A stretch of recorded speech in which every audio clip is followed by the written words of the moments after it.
Hi Scorpio, welcome back to the Astrology 33 channel. This is your mid-August 2024 love reading. Thank you to those of you who've liked, viewed, shared, and subscribed to the channel. I appreciate all of that. For those of you new to the channel, it's horizontal we in front of us. It's what I call the bridge and the gap spread. And the way it works is a look at the past, present, future energies between you and your main love interest. Once we get through all that, we'll pull some oracle cards as well for some additional insight. That's the bridge and the gap that then comes into play. And as far as the decks being used, on the left side we have the Lover's Path Tarot. On the right side we have the Romantic Tarot. And also keep in mind it's a general reading, so I'm going to be referring to the cards on the left as your energy and the cards on the right as the other person's. If you feel like it's the other way around in your situation, then definitely trust that. Alright, so with all that out of the way, we'll get started. Past energy on your side, we have the Eight of Coins. So this is a Virgo energy here. And yeah, this could just be saying that maybe you were trying to build this connection with this person in the past, starting on more of a friendship level, so it could just be saying that you're like, all right, I don't want to rush into this situation with this person. Let me just build it up bit by bit, get to know them, and then go from there. All right, past energy on their side, we have the Knight of Cups. So this is a Pisces energy here. So yeah, to me this says that this person might have taken a bit more of a lighter, playful energy toward the connection with you. Maybe the two of you would even go out together every now and again, just maybe even casually. So again, like I said, it feels, at least initially, like for a lot of you, you might have just had things at more of a friendship level in the past. But yeah, I feel like this is saying that they had a more light, playful approach to the situation.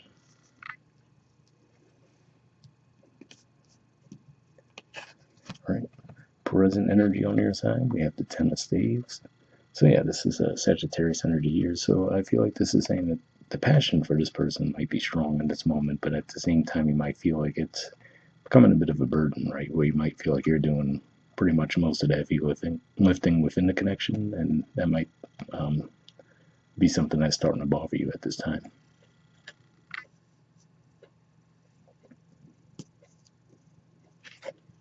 Right, and present energy on their side, we have the Three of Wands. So this is Aries energy here, and yeah, if we look at the artwork, it looks like this person's just, enjoying attention from multiple people, right? So maybe that's part of what you feel like is the situation with them, right? Where I feel like like I said, it looks like you were just trying to build the situation up on a friendship level. This person seems to have a more light, playful energy, right? And this, to me, in a way, seems like a continuation of that, where, like, like I said, it looks like if you just enjoy the casual attention from multiple people, and that could be the energy that's bothering you at this time. All right, future energy on your side, we have the Six of Coins. So yeah, usually this represents restoring balance, but in this particular deck, it always stands out to me. For one, if we look at her facial expression, she doesn't look too thrilled, right? And then we see the snowy background, which makes you think of the Five of Coins or Five of Pentacles energy in a lot of decks. So to me, this is saying that, maybe they are trying to put more effort into the situation now, but now at this point, you might feel like, there's a bit of an energy where you feel like it's too little too late. So that's what I'm seeing with that. And future energy on their side, we have the Seven of Pentacles. So yeah, if we just look at the artwork there, it looks like they're running up a trail with the pentacles. So yeah, it could just be one of those things where now it looks like in the future they will come to the realization that they want to put more effort toward the connection. So, and again, like I said, it just seems like for you, you might feel like, oh, it's too little too late. All right, bottom of the deck on your side, we have Contemplation. So this is the major arcana card for Virgo. It's traditionally referred to as the Hermit. So yeah, looking at the artwork here, if I can get it to focus, it could just be saying that you might still find yourself thinking about them a lot, right? So even though we see the back turned to the cards on the side, it could just be one of those things. Maybe you hear something, like hear a song or see something on TV or the internet where you're like, okay, and it might have you thinking about this person. And I feel like in a way, in a more fond sense too. So I feel like this is saying that maybe as you get a little bit of distance from the situation, you might actually start to feel your feelings coming back to the surface for this person. And given that that's a Virgo card, maybe you'll feel that more as we move through Virgo season. Right, and bottom of the deck on their side, we have the Ten of Wands. So yeah, maybe this is saying that ultimately maybe this person just had a lot going on in their lives, right, to where they didn't necessarily have a lot of energy to put toward a connection. I do have to say, to be fair, one thing that could have been at play too is, let's say, because what stood out to me from the beginning is the fact that the Virgo energy for you guys is 11th house of friendships. So that's what I was saying. So maybe you're like, oh, let me build this on the friendship level with this person. So what that could have done for some of you at least is maybe it caused cross wires to where they're just thinking, oh, okay, Scorpio's just a friend, right? They don't view it as anything more. So it's like, so you could have had those feelings growing from them beneath the surface, but if they never knew that that was the case, and they're just like, oh yeah, Scorpio's one of my friends, right? Even if they had the interest for you as well, if no one's communicating to the other that there's interest there, then that could have been part of what was at play too. But we'll see what the Oracle cards add to the mix. First, we'll see what we get from the messages. Love Oracle card deck. I'm just going to pull a single card from this one.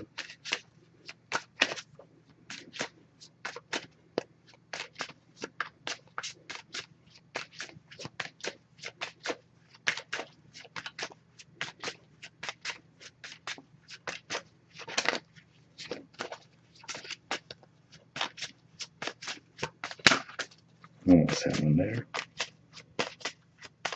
Alright, so what I'll do actually is I'll just put the deck down and give me a few seconds to tune in. We'll pull a card.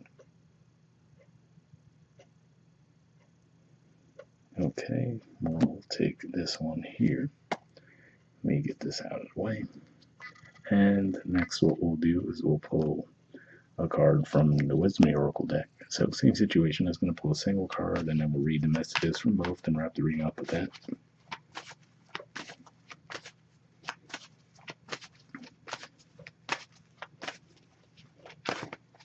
And this one doesn't want to go back in the deck. So let's see what we got from the messages of love first. All right, we have release. It says radical acceptance and surrender can help you let go.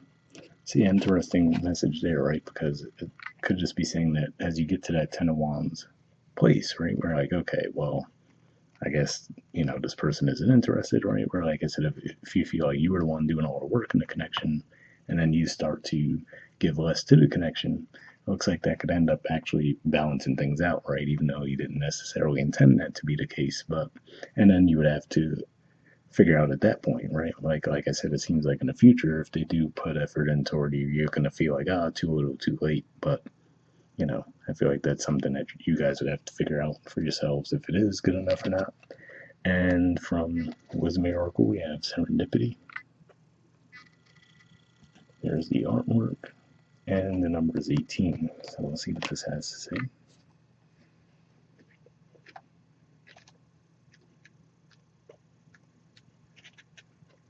All right, the relationship message says Spirit has a plan, and that plan is to place you in front of the right person at the right time.